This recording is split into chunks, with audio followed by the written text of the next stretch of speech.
नमस्कार दोस्तों, आवाज़ आ रही होगी आप सबके पास।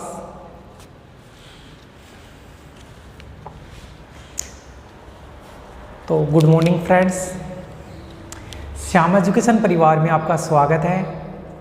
और श्याम एजुकेशन परिवार में क्या किया गया है कि कोरोना की जो महामारी चल रही है, जिसके कारण अपनी क्लासेज स्टार्ट नहीं हो पा रही हैं। बीएससी पार्ट फर्स्ट ईयर की एडमिशन्स भी काफ़ी लेट हुए हैं, एग्ज़ाम भी लेट हुई थी। तो इस वजह से ऑनलाइन क्लासेज स्टार्ट करने का डिसाइड किया गया है अपनी कॉलेज की तरफ से। तो सबसे पहले तो ये अपना फर्स्ट लेक्चर है अपना मैथमेटिक्स का। मैं राजेश यादव आपको मैथमेटिक्स पढ़ाऊँगा। और इसके अलावा क्वालिफ़िकेशंस की अपन बात करें तो जो महाराजा कॉलेज जयपुर है, वहाँ से हमने बीएससी की थी। Department of mathematics Rajasthan university का है, वहाँ से एमएससी की है। इसके अलावा CSIR नेट क्लियर है, 89 ऑल इंडिया रैंक है, गेट एग्ज़ाम क्लियर है। यूनिवर्सिटी डिपार्टमेंट ऑफ मैथमेटिक्स के गोल्ड मेडलिस्ट हैं 2017 बैच के। और ये तीसरा साल है अपना यहाँ पे श्याम एजुकेशन परिवार के साथ जुड़े हुए। तो मैथमेटिक्स में आपको निश्चिंत रहने की ज़रूरत है, कोई दिक्कत नहीं आएगी आपको कुछ भी। और लास्ट तक हम आपका साथ देंगे। मैथमेटिक्स में अपना जो फर्स्ट ईयर है, तो फर्स्ट ईयर में सबसे पहले तो मैं आपको पेपर्स के बारे में बताता हूँ कि भाई कितने पेपर हैं, कितनी अपनी बुक चलेंगी, पेपर जो एग्ज़ाम का पैटर्न है वो क्या होता है, कैसे क्वेश्चंस आते हैं, उसके बारे में अपन पूरा समझते हैं। तो समझते हैं दोस्तों, सबसे पहले तो देखो कि अपना जो बात कर रहे हैं अपन मैथमेटिक्स की,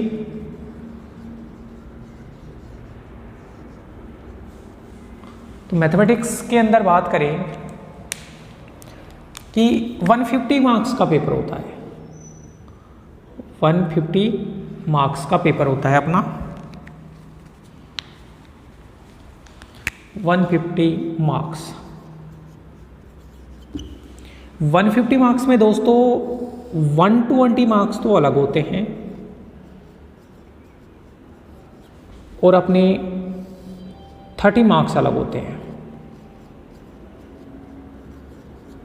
120 मार्क्स तो अलग होते हैं और 30 मार्क्स अलग होते हैं।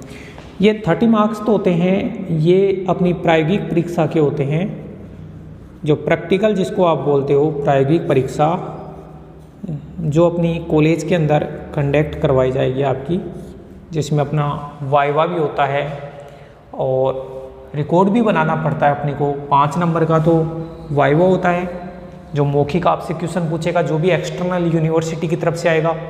5 नंबर का इसके अंदर अपना रिकॉर्ड होता है, जो रिकॉर्ड का काम होता है। और 20 नंबर के 2 क्वेश्चन आपको दिए जाएंगे, वो आपको सोल्व करने हैं। तो 30 नंबर तो अपनी प्रायोगिक परीक्षा के।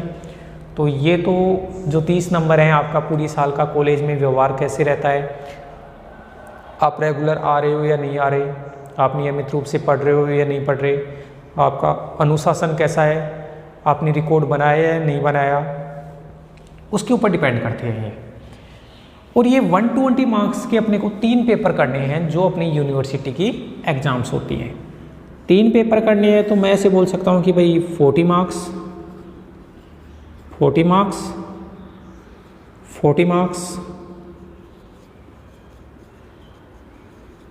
और 40 मार्क्स। 3 पेपर हैं। 3 पेपर है, तो मैं ऐसे बोल दूं कि भाई फर्स्ट पेपर, ये एग्ज़ाम में आपको 3 पेपर देने हैं इनके। सेकंड पेपर और third paper. Okay friends, first paper, second paper और थर्ड पेपर। अब फर्स्ट पेपर में कौन सी बुक चलेगी, सेकंड पेपर में कौन सी बुक चलेगी और थर्ड पेपर में कौन सी बुक चलेगी, उन बुक्स का एक बार मैं यहाँ पे नाम लिख देता हूँ। तो देखना कि जो फर्स्ट पेपर है उसमें अपनी बुक चलती है, वो चलती है डिस्क्रीट मैथ्स या मैथमेटिक्स। ओके, सेकंड पेपर में दोस्तों इसमें तो अपनी डिस्क्रीट मैथ्स चलती है, एक ही बुक चलेगी, पूरा 40 नंबर का होगा। और सेकंड पेपर है, उसमें 2 बुक पढ़नी है अपने को, एक तो पढ़नी है इंटीग्रेशन कैलकुलस, या पहले मैं डिफरेंशिएशन लिख देता हूँ, डिफरेंशिएशन कैलकुलस,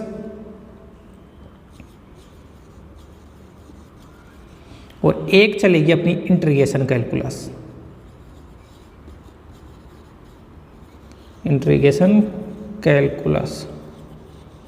ये अपनी दो बुक चलेंगी अपनी सेकंड नंबर के पेपर में। दोस्तों जो थर्ड नंबर का पेपर है उसमें अपने को 3 बुक पढ़नी है। 3 बुक कौन कौन सी पढ़नी है? एक तो पढ़नी है 3D, जिसको बोला जाता है त्रिविम निर्देशांक ज्यामिति वाली जो बुक होती है, जिसके अंदर अपन गोले को पढ़ते हैं, बेलन को पढ़ते हैं, शंकु को पढ़ते हैं, वो सारा का सारा इसमें। एक चलती है अपनी ऑप्टिमाइजेशन थ्योरी, ऑप्टिमाइजेशन थ्योरी, और एक चलता है अपना conic section, conic SCTION, conic section, जिसको बोला जाता है सांको परिच्छेद। तो एक बुक तो डिस्क्रीट मैथमेटिक्स की हो गई, एक बुक अपनी डिफरेंशिएशन कैलकुलस और एक इंटीग्रेशन कैलकुलस। 3 बुक, एक 3D की बुक है, एक ऑप्टिमाइजेशन थ्योरी की बुक है, और एक कोनिक सेक्शन की बुक है। तो कुल मिला के अपने को 6 मैथमेटिक्स की किताबें पढ़नी है। BSc पार्ट फर्स्ट ईयर में 6 मैथमेटिक्स की किताबें पढ़नी है। अब अपना ये प्रायोगिक परीक्षा के जो 30 मार्क्स हैं, जिनमें मैं बता रहा था कि भाई 5 मार्क्स अपने रिकॉर्ड के होते हैं, 5 मार्क्स अपने वाइवा के होते हैं, और 20 मार्क्स के 2 क्वेश्चन आते हैं। वो प्रायोगिक परीक्षा के जो 20 मार्क्स हैं वो सीधे आप ये बोल सकते हो कि प्रायोगिक परीक्षा के जो 5 मार्क्स और 10 मार्क्स, 20 मार्क्स, ये अपने वाइवा के होंगे जो क्वेश्चन पूछे जाएंगे, ये रिकॉर्ड के होंगे, और ये इस 20 मार्क्स के 2 क्वेश्चन आएंगे 10-10 के, और ये 20 मार्क्स के जो क्वेश्चन होते हैं वो दोस्तों अपनी ऑप्टिमाइजेशन थ्योरी की बुक में से आते हैं। ठीक है, ये इस बुक में से आते हैं। तो ये तो मैंने बुक्स के बारे में बता दिया, और सबसे पहले अपन ये फर्स्ट पेपर डिस्क्रीट मैथमेटिक्स चालू करेंगे। ठीक है, अब जो 40 मार्क्स है वो किस प्रकार से क्या डिवाइड होता है उसके बारे में बताता हूँ मैं, कि यूनिवर्सिटी के हिसाब से क्या होता है कि 40 मार्क्स का एक पेपर होता है, 40 मार्क्स का एक पेपर होता है, और जो प्रत्येक पेपर होता है वो यूनिट्स के रूप में डिवाइड होता है। तो कहने का मतलब 40 मार्क्स हैं तो इसमें होते हैं 5 यूनिट्स। कितने होते हैं? 5 यूनिट्स। और पर यूनिट होता है, पर यूनिट 8 मार्क्स। कितने मार्क्स हैं? 8 मार्क्स। कहने का मतलब जो 40 यूनिट, 40 जो नंबर का जो पेपर होता है, जैसे किसी भी एक पेपर की बात कर ले, जैसे ये पेपर है 40 मार्क्स का है, और जो प्रत्येक पेपर होता है वो यूनिट्स के रूप में डिवाइड होता है, और जो एक यूनिट होता है वो 8 नंबर का होता है। तो 5 यूनिट कितने नंबर के हो गए? 40 यूनिट। अब एग्जाम में क्वेश्चन कैसे आता है? एग्जाम का question format, exam question format, exam का क्वेश्चन फॉर्मेट दोस्तों कैसे होता है? ऐसे लिख के आता है, यूनिट नंबर फर्स्ट, ठीक है, यूनिट नंबर फर्स्ट में यहाँ आएगा question number first, unit number first, और यहाँ आएगा question number first. Question number first में 2 पार्ट होते हैं, ए और बी। क्या होता है? क्वेश्चन नंबर फर्स्ट में 2 पार्ट होते हैं, ए और बी। यहाँ आएगा अथवा, और क्वेश्चन नंबर सेकंड जिसमें ए और बी, ये ऐसे 2 पार्ट होते हैं। ये अपना यूनिट नंबर फर्स्ट आएगा। तो कहने का मतलब जैसे फर्स्ट यूनिट है, तो फर्स्ट यूनिट में अपने को एग्जाम में 2 क्वेश्चन देखने को मिलेंगे, ए और बी अथवा ए और बी। या तो आपको 8 नंबर, जैसे ये जो यूनिट है फर्स्ट यूनिट है भाई 8 मार्क्स का है, आपको पता है कि मैंने बता दिया पर यूनिट 8 मार्क्स का है, तो ये है वो 8 मार्क्स का है, और 8 मार्क्स का है तो आपको या तो ये क्वेश्चन करना है एग्जाम में, या ये वाला क्वेश्चन करना है। अब ये क्वेश्चन करोगे इसका मतलब है आपको ए और बी दोनों करने हैं, इसके ए और बी दोनों करने हैं, और या फिर आपको ये नीचे वाले ए और बी दोनों करने हैं। अब आपके ऊपर डिपेंड है। अब ऐसे नहीं है कि आप चलो ए इसका आ रहा है तो एक इसका कर दो, एक इसका कर दो, फिर तो आपके आधे ही मार्क्स आएंगे। आपको यहाँ तो ये दोनों करने हैं या फिर ये दोनों करने हैं। ठीक है दोस्तों, तो ये दोनों करोगे तो भाई टोटल यूनिट है वो 8 मार्क्स का है, तो ये क्वेश्चन भी 4 मार्क्स का हो गया, ये क्वेश्चन भी 4 मार्क्स का हो गया, और ये क्वेश्चन भी कितने मार्क्स का हो गया, 4 मार्क्स का हो गया। ठीक है, तो या तो आपको ये दोनों क्वेश्चंस करने हैं या फिर आपको नीचे वाले दोनों क्वेश्चन करने हैं, तो वो आपके ऊपर डिपेंड करता है तो कि आप कौन सा करोगे। लेकिन इतना है कि एक पेपर के अंदर 5 यूनिट होते हैं, 5 यूनिट में आपको 10 क्वेश्चन करने हैं, 5 यूनिट में आपको एग्जाम में 10 क्वेश्चन आएंगे कि पहला दूसरा ऐसे तीसरा चौथा। अब जैसे पहला कर रहे हो इसका मतलब आपको ये करना है या फिर ये करना है, ये भी 4 मार्क्स का, 4 मार्क्स का, तो टोटल जो क्वेश्चन हो जाएगा वो 8 मार्क्स का हो जाएगा। इतनी चीज़ें क्लियर हो गई। अब इतनी चीज़ें क्लियर हो गई तो सबसे पहले मैं आपको बता देता हूँ कि भाई अपन ये वाला जो डिस्क्रीट मैथमेटिक्स का जो पेपर है ये चालू करेंगे।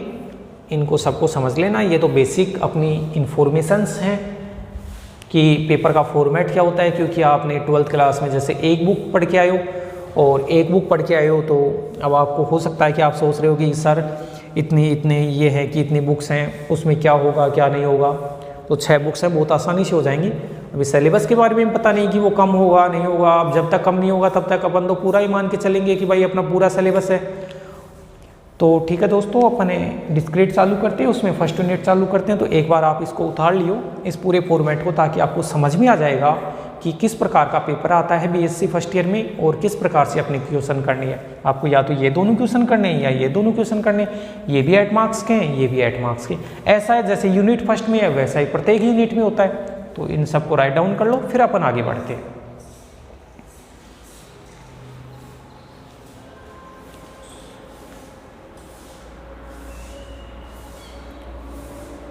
आप वीडियो को पॉज करके देख लिया करो या स्क्रीनशॉट भी ले लिया करो।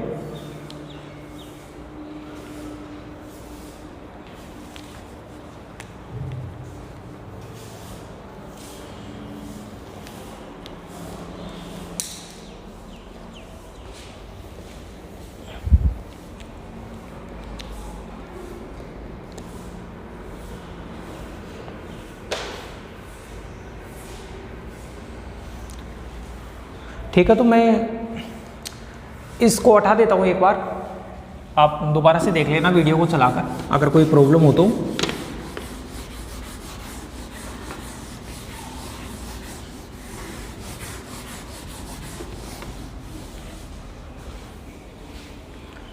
सबसे पहले अपन पढ़ेंगे डिस्क्रीट मैथमेटिक्स।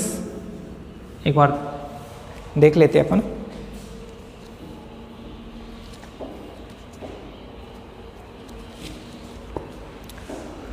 अब देखो, सबसे पहले अपन पढ़ेंगे डिस्क्रीट मैथमेटिक्स।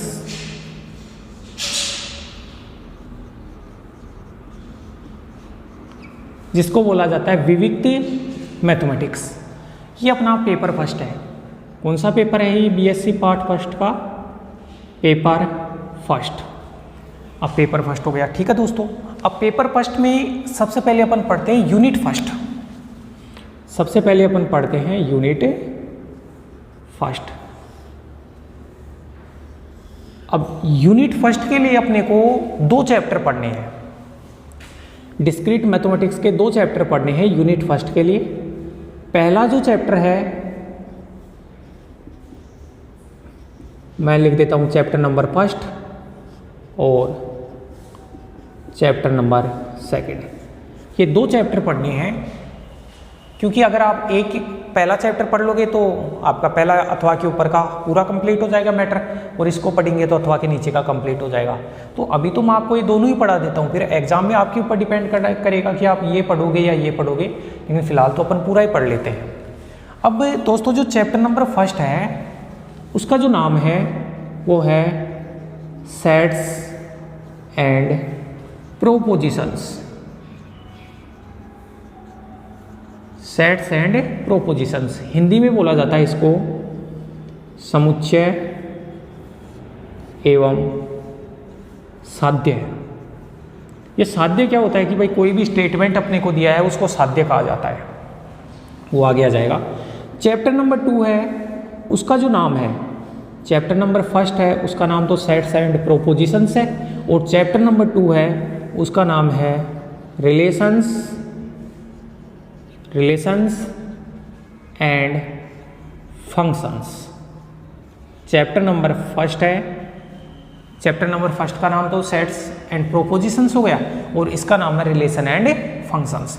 बोले तो संबंध व फलन। क्या नाम है? संबंध व फलन। तो सबसे पहले अपन चैप्टर नंबर फर्स्ट के बारे में बात करेंगे और चैप्टर नंबर फर्स्ट, और सबसे पहले अपन चैप्टर नंबर फर्स्ट डाल के सेट्स के बारे में पढ़ लेते हैं। ओके फ्रेंड्स, सेट्स, और सेट्स को बोला जाता है अपना समुच्चय। सेट्स को बोला जाता है समुच्चय।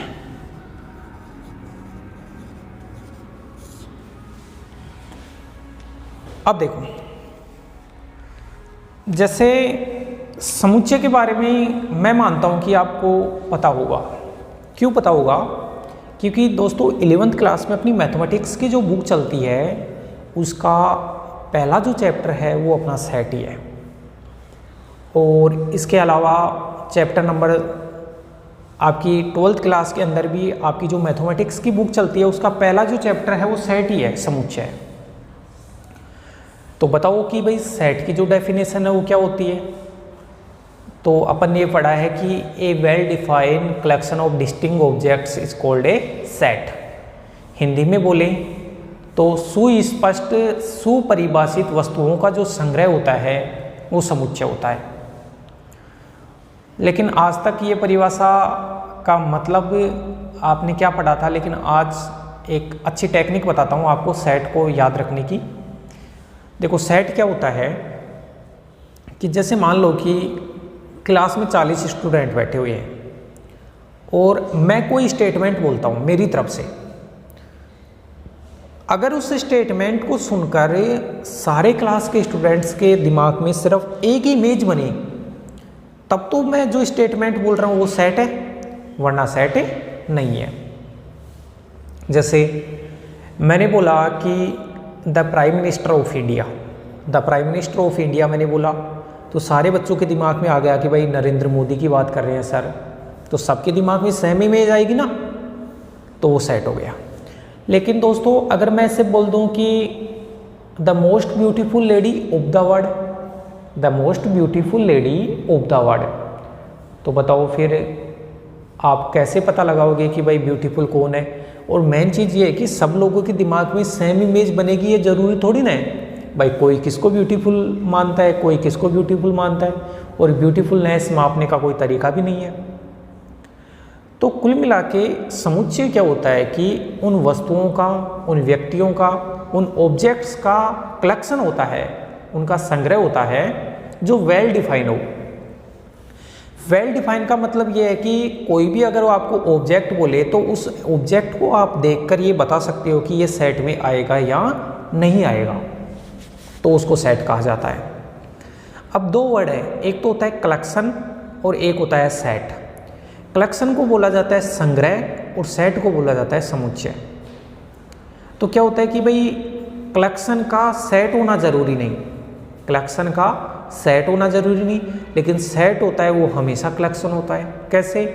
कि भाई मान लो आपका कलेक्शन है, कोई संग्रह है, अगर वो वेल डिफाइन नहीं है, अगर वो वेल डिफाइन नहीं है तो वो समुच्चय हो जाएगा क्या?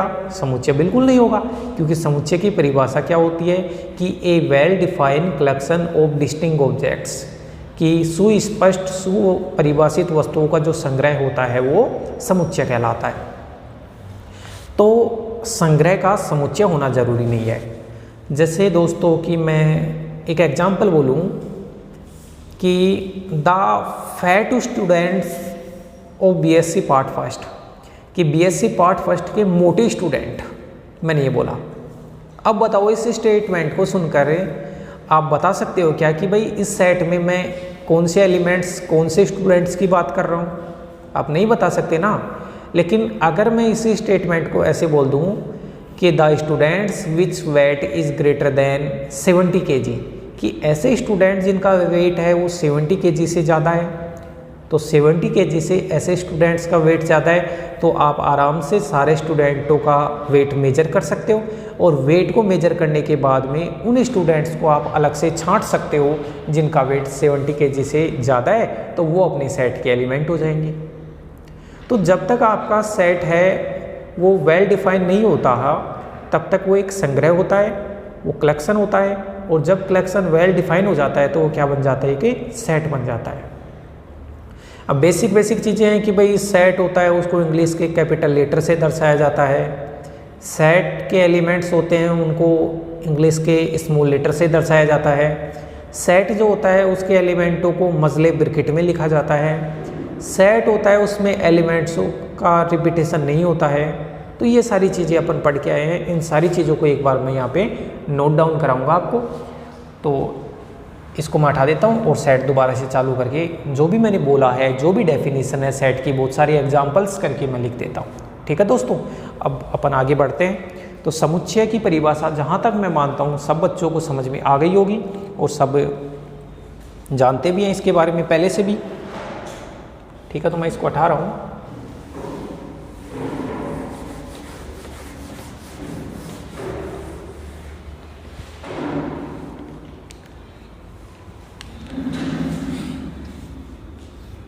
तो पहले चैप्टर में जो टॉपिक चला रहे हैं वो चला रहे हैं सेट्स, समुच्चय।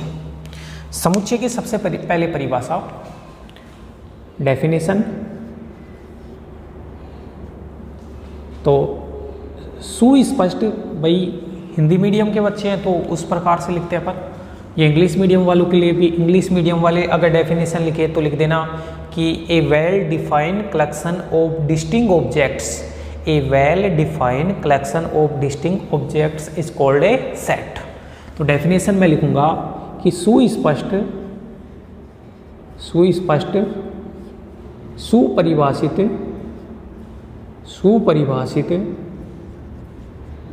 सुस्पष्ट सुपरिभाषित वस्तुओं का संग्रह को इंग्लिश में बोलते हैं कलेक्शन। क्या बोला जाता है? कलेक्शन। संग्रह को सुस्पष्ट सुपरिभाषित वस्तुओं का संग्रह समुच्चय कहलाता है, समुच्चय कहलाता है। Well defined collection of distinct object, सुस्पष्ट सुपरिभाषित वस्तुओं का जो संग्रह है वो समुच्चय कहलाता है। अब कुछ नोट पॉइंट अपने को लिखने हैं। तो नोट पॉइंट्स की बात करें, इसमें नोट पॉइंट्स अगर अपन बना के लिखे जो भी मैंने बोले थे, उसमें पहला अपन ये लिख सकते हैं कि भाई पहला नोट पॉइंट ये लिख सकते हैं कि जो सेट होता है उसको इंग्लिश के कैपिटल लेटर से दर्शाया जाता है। सेट को इंग्लिश के कैपिटल लेटर से, लेटर मतलब अक्षर, लेटर से दर्शाया जाता है। सेट को इंग्लिश के कैपिटल लेटर से दर्शाया जाता है। ठीक है, तो सेट को डिनोट किया जाता है इससे, और सेट के अंदर जो एलिमेंट्स होते हैं उनको इंग्लिश के स्मॉल लेटर से दर्शाया जाता है या लिखा जाता है। सेट के एलिमेंट्स को, एलिमेंट्स मतलब अवयव, सेट के एलिमेंट्स को इंग्लिश के स्मॉल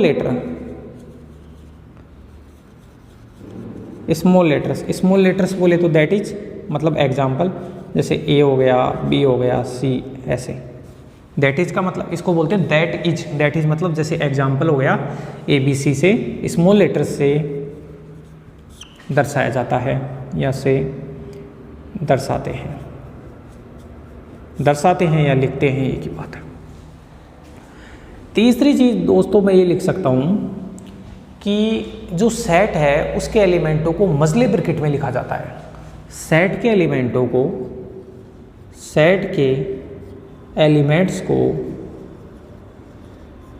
एलिमेंट्स को मजले ब्रैकेट मजले ब्रैकेट,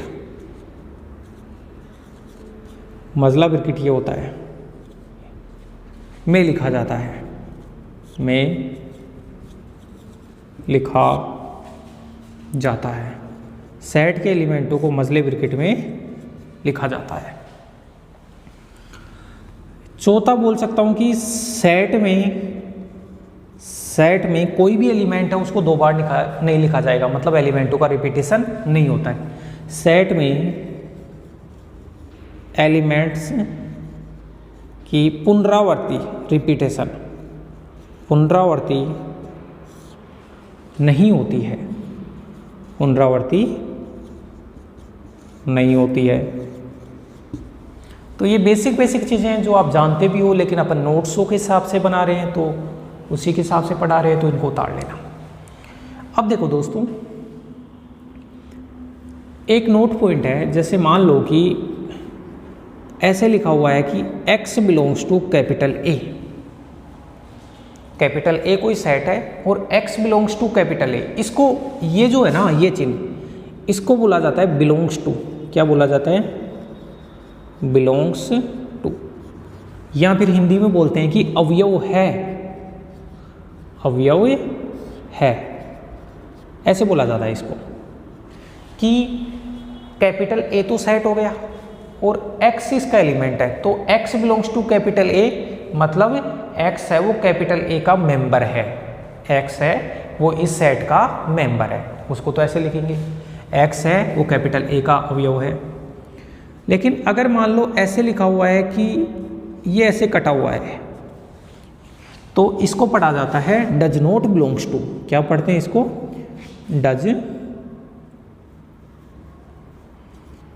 डज नॉट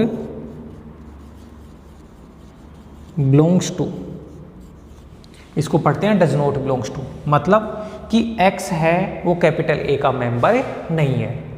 अगर x है वो कैपिटल A का मेंबर है तो इसको बोलेंगे x बिलोंग्स टू A, और x है वो कैपिटल A का मेंबर नहीं है तो इसको बोलेंगे x does not belongs to A। इतनी चीजें क्लियर होगी ना अपनी।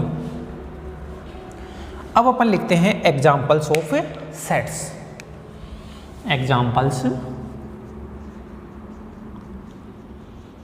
एग्जाम्पल्स की बात करें, जैसे पहला एग्जाम्पल दोस्तों, फर्स्ट एग्जाम्पल मैं लिखूं, मान लो मैंने लिखा A और A में लिखा x, इसको पढ़ा जाता है सच दैट। क्या पढ़ा जाता है? ये जो चिन्ह है, मैं यहाँ लिख देता हूँ, ये जो चिन्ह होता है इसको बोला जाता है सच दैट। क्या होता है? सच दैट, कि ये विशेषता बताता है, इसको सच दैट, ये कोमा सच दैट, ये विशेषता बताता है कि x सच दैट। अब ये x की विशेषता बताएगा, x are the vowels, x are the vowels, VOWELS, vowels मतलब स्वर of English alphabet. x are the vowels of English alphabet, ये लिखा हुआ है। तो बताओ दोस्तों, आप सीधा सीधा ये लिख सकते हो या नहीं? मैंने बोला कि x आ गए और x are the vowels of English alphabet, English alphabet के वोवल्स। तो हर बताओ, प्रत्येक बच्चे के दिमाग में यही है ना कि सर बात कर रहे हैं वो A E I O U की बात कर रहे हैं, तो ये सेट हो गया। अच्छा, एक एग्जाम्पल, चलो ये ठीक है। दूसरा एग्जाम्पल की अपन बात करें, एग्जाम्पल नंबर सेकंड की बात करें, जैसे मैंने लिखा A और A में लिखा कि x सच दैट, x है वो नेचुरल नंबर है और x है वो 5 से छोटा है, कि x है वो कैपिटल N का मतलब नेचुरल नंबर, प्राकृत संख्याओं का समुच्चय, और 5 से छोटा है। दोस्तों आप जानते होगी प्राकृत संख्या होती हैं वो 1 2 3 4 होती हैं, तो बताओ 5 से छोटी प्राकृत संख्या आप 1 2 3 और 4 ये लिख सकते हो, तो कैपिटल A सेट ये हो गया। इसी प्रकार मैंने ये तीसरा बोला कि जैसे A है भाई, ये सेट को दर्शाने, अब आप बोल रहे हो सर A से ही क्यों दर्शा रहे हो, आप कैपिटल B से दर्शा सकते हो, कोई दिक्कत नहीं है। मैंने बोला x and x is root of root of x minus 1 का होल स्क्वायर बराबर 0। x माइनस 1 का होल स्क्वायर बराबर 0 का रूट। तो दोस्तों बताओ यहाँ से रूट क्या आएगा? अगर यहाँ से रूट निकालोगे तो 1,1 दो रूट आएंगे और दोनों वास्तविक हैं और दोनों रिपीट कर रहे हैं। तो बताओ सेट में कितनी बार लिखना पड़ेगा? जब भी एलिमेंट रिपीट करता है तो उसको सेट में एक बार ही लिखते हैं, तो ये लिख दिया एक। तो ये भी एक सेट है, ये भी एक सेट है, ये भी एक सेट है। तो इस प्रकार मैंने सेट के बेसिक एग्जाम्पल्स बताए और बहुत सारे एग्जाम्पल आएंगे। जैसे जैसे अपन आगे चलते रहेंगे बहुत सारे एग्जाम्पल आएंगे। बस ये तो बेसिक चीज़ें हैं। तो इन 3 एग्जाम्पल्स को राइट डाउन करो, आप सेट की परिभाषा को लिखो, इन पॉइंट्स को ध्यान रखो। मुझे पता है आते सब हैं आपको, लेकिन एक बार अपन जैसे जब भी आपको ये लेक्चर मिले तो आप एक मैथमेटिक्स की प्रॉपर कॉपी आपको परचेज करनी है और उसमें प्रॉपर तरीके से अपने नोट्स बनाने हैं। एक भी क्वेश्चन दोस्तों ऐसा नहीं आएगा जो क्लास नोट्स के बाहर आएगा, तो आप निश्चिंत रहे भाई। 3-4 साल का अनुभव है तो ऐसा कुछ भी नहीं है। एक भी क्वेश्चन अपनी मैथमेटिक्स का ऐसे नहीं आता है जो क्लास नोट्स के बाहर आता है। बस आपको जो मैटर दिया जा रहा है उसको ध्यान से पढ़िए और समझिए। तो एक बार इसको राइट डाउन करें, फिर अपन आगे चलते हैं।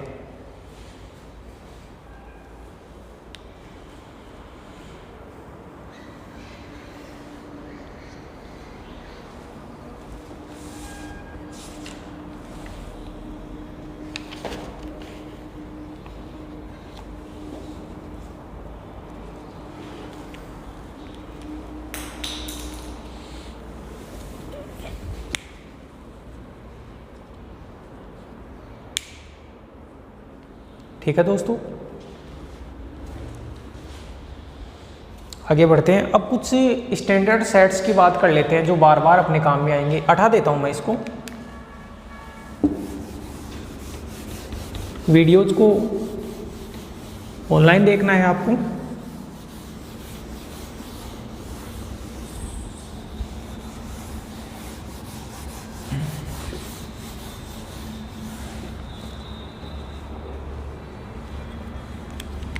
अब देखो सम इम्पोर्टेंट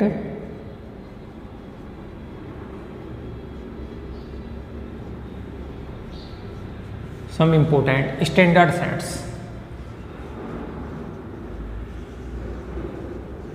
सम इम्पोर्टेंट स्टैंडर्ड सेट्स, कुछ महत्वपूर्ण मानक समुच्चय। देखो क्या है, अब जानते हो सब हो, लेकिन आपको लिखना है एक बार। जैसे पहले की बात करिए अपन ने तो बात करते हैं कैपिटल एन, और कैपिटल एन में जो मेंबर्स होते हैं वो 1, 2, 3, 4 ऐसे चलते हैं। इनफाइनाइट सेट है, आपको पता है अनंत समुच्चय है। वही इनफाइनाइट सेट क्या होता है? जिसमें एलिमेंटों की संख्या अपन गिन नहीं सकते हैं, वो समुच्चय अपना अभी आगे डेफिनेशन लिखाऊंगा। अनंत समुच्चय की फाइनाइट सेट और इनफाइनाइट सेट क्या होता है? फाइनाइट सेट क्या होता है? जिसमें अपन नंबर ऑफ एलिमेंट्स अपन काउंट कर सकते हैं, वो फाइनाइट सेट होता है। इनफाइनाइट सेट क्या होता है? जिसमें अपन नंबर ऑफ एलिमेंट काउंट नहीं कर सकते, या फिर अपन ये नहीं बता सकते कि भाई इस सेट का लास्ट एलिमेंट क्या आएगा, वो इनफाइनाइट सेट कहलाता है। ये नेचुरल नंबर का सेट है, ये एन है, और इसको बोला जाता है सेट ऑफ नेचुरल नंबर। इसको बोला जाता है सेट ऑफ, यार यहाँ लिख देता हूँ मैं, यहाँ इसको हटा देता हूँ। पहला है set of natural numbers. Set of natural numbers capital N से दर्शाया जाता है, और इसमें जो मेंबर हैं वो है 1, 2, 3, 4। हिंदी में बोले तो होता है प्राकृत संख्याओं का समुच्चय। क्या होता है? प्राकृत संख्याओं का समुच्चय।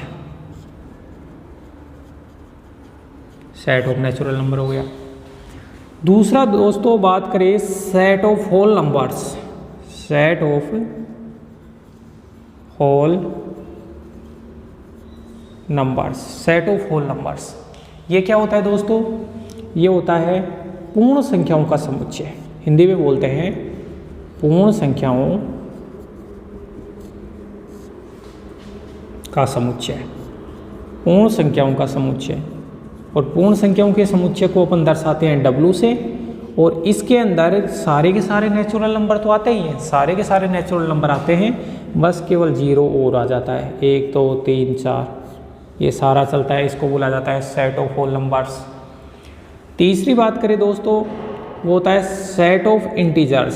सेट ऑफ इंटीजर्स जिसको बोला जाता है पूर्णांकों का समुच्चय। क्या बोला जाता है? पूर्णांकों का समुच्चय। पूर्णांकों का समुच्चय। इसको I से भी दर्शा सकते हैं या Z से भी दर्शा सकते हैं, आपकी मर्जी किससे भी दर्शा दो। तो इसमें क्या होते हैं कि 0 1 2 3 4 और इधर चले तो -1 -2 -3 ऐसे चलता रहता है। ये हो गया सेट ऑफ इंटीजर्स। चौथे की बात करें दोस्तों तो ये बनेगा set of rational numbers. Set of rational numbers इसको बोला जाता है परिमेय संख्याओं का समुच्चय। क्या बोला जाता है? परिमेय संख्याओं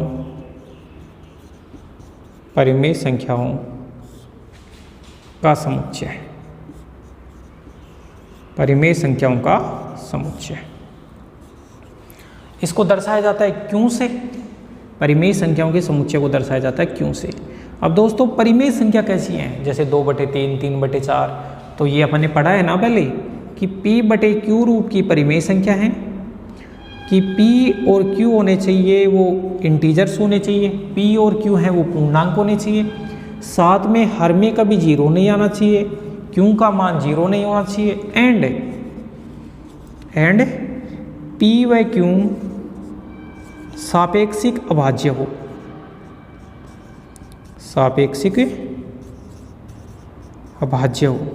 सापेक्षिक अभाज्य का मतलब इनका महत्तम समापवर्ती कितना आना चाहिए? 1 आना चाहिए। रिलेटिव प्राइम होनी चाहिए p और q की परिमेय संख्या है p/q रूप में होते हैं, जहाँ पे p और q इंटीजर है, q का मान नॉन जीरो होना चाहिए और p और q सापेक्षिक अभाज्य हैं। जैसे 5/7 या मान लो जैसे 8/4 है, 8/4 तो फिर कट के 4 ही बन जाएगा। जैसे ये 0 है, बताओ इस 0 को यहाँ पे परिमेय के रूप में लिखूँ तो 0/1 लिख सकता हूँ या नहीं? लिख सकता हूँ। 0/2 भी लिख सकूँ। जैसे ये 2 है, 2 को परिमेय के रूप में लिखूंगा तो 2/1 लिखूंगा। तो ये जो भी संख्या अपन ने ऊपर पढ़ी है ना, पूरी की पूरी परिमेय संख्या है। ठीक है दोस्तों, परिमेय संख्याओं के समुच्चय को क्यों से दर्शाया जाता है? 22/7 होता है, वो भी परिमेय संख्या होता है। पांचवा बात करें set of irrational number. Set of irrational numbers इसको बोला जाता है अपरिमेय संख्याओं का समुच्चय। अपरिमेय संख्याओं का समुच्चय। अब अपरिमेय संख्या क्या होती है कि भाई जो संख्या परिमेय नहीं होती वो अपरिमेय होती है। इसको दर्शाया जाता है QC से। किससे दर्शाया जाता है? QC से। अब QC से दर्शाया जाता है, जैसे भाई एग्जाम्पल की बात करें तो जैसे √2 हो गया, √3 हो गया, अपरिमेय संख्या जो रूट के अंदर आती है। नेगेटिव नहीं होना चाहिए रूट में, वरना तो सम्मिश्र बन जाएगी। √2 हो गया, √3 हो गया। √4 है वो अपरिमेय नहीं होती है, क्योंकि √4 का मान फिर 2 हो जाएगा और 2 बनते ही वो क्या बन जाएगी? परिमेय। ऐसे ही √5 हो गया, √6 हो गया, √7, √8, लेकिन √9 है, √9 अपरिमेय नहीं, वो परिमेय बन जाएगी, क्योंकि √9 का मान कितना हो जाएगा? 3। इसी प्रकार दो स्पेशल एग्जाम्पल e और पाई। एक तो e एक्सपोनेंशियल वाला e और एक पाई, ये दोनों भी क्या होते हैं? अपरिमेय। अब आप बोलोगे कि सर हमने पाई का मान 22/7 पढ़ा है, अब आपने अभी बोला था कि 22/7 परिमेय है, जबकि आप e को अपरिमेय बता रहे हो। दोस्तों एक तो ध्यान रखना हमेशा कि दुनिया में ऐसी कोई भी संख्या नहीं है जो परिमेय और अपरिमेय दोनों हो। अगर आपकी संख्या परिमेय है तो वो अपरिमेय नहीं होगी, और अगर आपकी संख्या अपरिमेय है तो वो परिमेय नहीं होगी। ठीक है ना?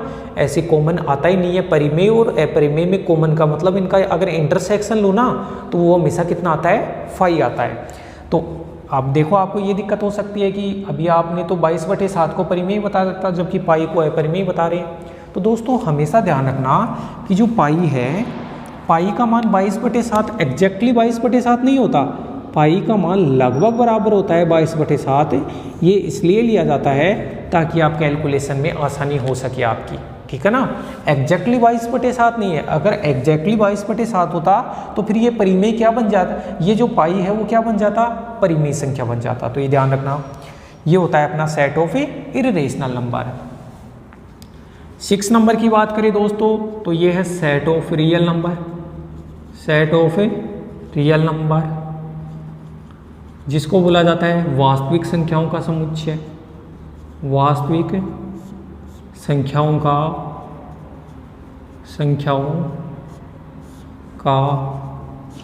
समुच्चय, वास्तविक संख्याओं का समुच्चय, सेट ऑफ रियल नंबर।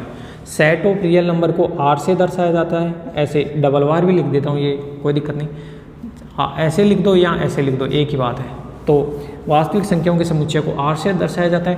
और वास्तविक संख्या क्या होता है, परिमेय और अपरिमेय का जो यूनियन होता है, परिमेय और अपरिमेय का यूनियन होता है, परिमेय और अपरिमेय का यूनियन, यूनियन का मतलब संघ, आगे पढ़ेंगे अपन, और जानते भी हो आप इसके बारे में। इनका जो संघ होता है वो वास्तविक संख्याओं का समुच्चय होता है।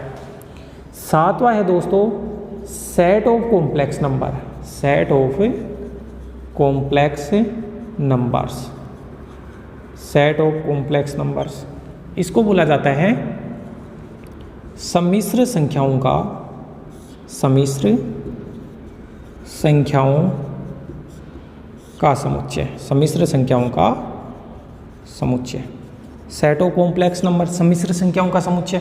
अब दोस्तों सम्मिश्र संख्याओं के समुच्चय को ऐसे सी से दर्शाया जाता है, कॉम्प्लेक्स नंबर का सेट है, कॉम्प्लेक्स नंबर को जेड से दर्शाया जाता है, जेड बराबर होता है अल्फा प्लस आयोटा बीटा, इस टाइप का होता है।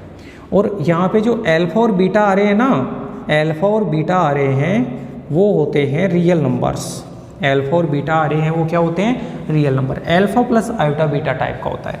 जो आयोटा होता है वो कॉम्प्लेक्स का नोटिफिकेशन होता है जिसका मान होता है √-1, और आयोटा स्क्वायर का मान होता है -1, आयोटा क्यूब का मान होता है माइनस आयोटा, आयोटा 4 का मान होता है 1, और आयोटा की पावर में जो भी 4 का गुणांक होता है उसका मान कितना होता है, हमेशा 1 होता है।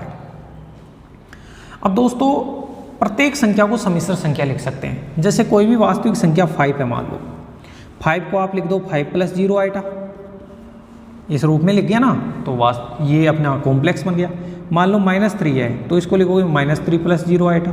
मान लो अभी आपको कभी 3 आयोटा लिखना है तो इसको क्या लिखेंगे, 0 + 3 आयोटा।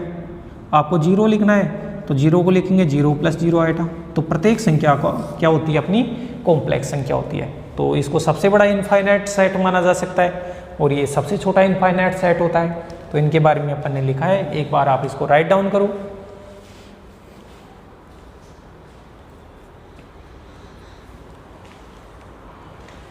तो इस लेक्चर में अपन इतना ही बताते हैं, ये केवल बेसिक इन्फॉर्मेशन का जो लेक्चर था, जो भी अपन ने पढ़ाया है। पहले तो अपन ने यूनिट्स के बारे में बताया कि कैसे क्या होता है, कितनी किताबें अपनी चलती हैं, सेट क्या होता है, उसके बाद में स्टैंडर्ड सेट्स के बारे में। तो मैटर तो अपना थोड़ा सा ही हो पाया है, तो उसके बाद में अपन नेक्स्ट क्लास में अपन करेंगे। और जो भी स्टैंडर्ड सेट्स के बारे में पढ़ा है इनको सबको याद रखना है, आपको सेट की परिभाषा भी याद रखनी है। जो अगला लेक्चर आएगा उसमें अपन सेट को दर्शाने का रिप्रेजेंटेशन करने के तरीके होते हैं। रोस्टर फॉर्म होती है, टेबुलर फॉर्म होती है या रोस्टर फॉर्म होती है, एक तो एक सेट बिल्डर फॉर्म होती है, समुच्चय निर्माण विधि, वो पढ़ेंगे। इसके बाद में अपन पढ़ेंगे कि भाई अपना सबसेट क्या होता है, उप समुच्चय क्या होता है, कितने उप समुच्चय बनते हैं, किसी सेट के कितने सबसेट बनते हैं, और समान समुच्चय क्या होते हैं, तुल्य समुच्चय क्या होते हैं, डिस्टिंक्ट समुच्चय क्या होते हैं, अलग अलग समुच्चय क्या होते हैं, रिक्त समुच्चय क्या होता है, एकल समुच्चय क्या होता है, उन सब के बारे में अपन पढ़ेंगे। तो आप चैनल को लाइक करें, शेयर करें, सब्सक्राइब करें और अपना प्यार यूं ही बनाए रखें जो भी अपनी श्याम कॉलेज है उसके प्रति। ठीक है दोस्तों, अपन अगले लेक्चर में मिलते हैं। धन्यवाद।